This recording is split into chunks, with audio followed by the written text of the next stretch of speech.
Magandang gabi, Pilipinas!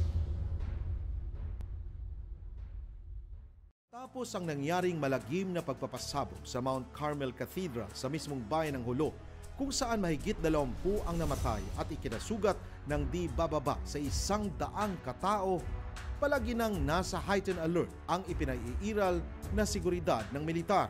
Mas pinatindi pa ang naging pag-iingat at pagbabantay nang sinalakay ng isang suicide bomber ang isang checkpoint ng militar dito. Ilang sundalo at civilian din ang nasawi. We came up with a very comprehensive and very responsive security template, combining all the experiences that we have, all the lessons learned. So we really look back, no? Tingnan natin kung ano nangyari before, during our campaigns, na masasabi natin hindi tayo nananalo. So bakit? Yun ang tanong namin, bakit hindi tayo nananalo? So nakikita namin na we need to readjust or make some adjustments on our campaign plan.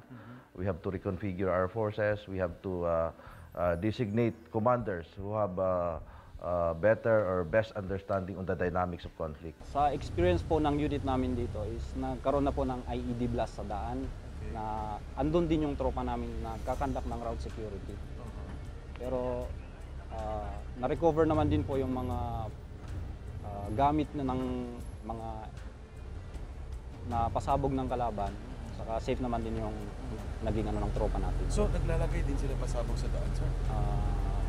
Naglalagay din sila ng IED sa daan para maka-inflict ng casualty. Ayon sa militar, ang suicide bomber ay taga-Jolo na naindoktrinahan ng mga extremists na ang pumatay at mamatay ay utos ni Allah at ang kabayaran ng isang pagiging martir ay isang buhay na walang hanggan sa langit. Ibang ang terorista, ibang Islam.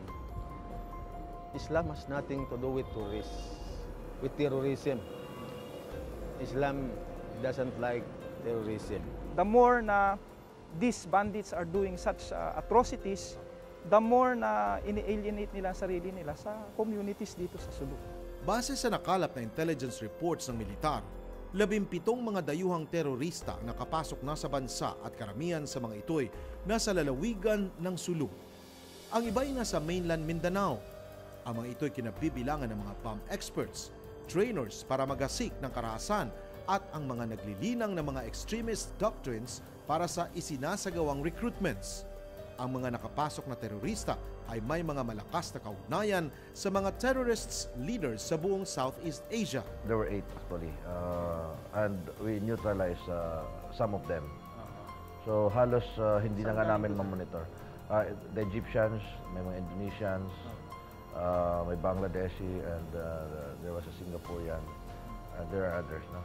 Pero sa ngayon, hindi na namin namomonitor kung they still exist dyan sa probinsya ng Sulu. No? Meron ng several gains ang Joint Task Force Sulu as far as yung foreign terrorist. And recently nga, yung mga bomb makers dito sa may Indanan, they were actually nagkaroon ng firefight and napatay sila. Magandang gabi, Pilipinas!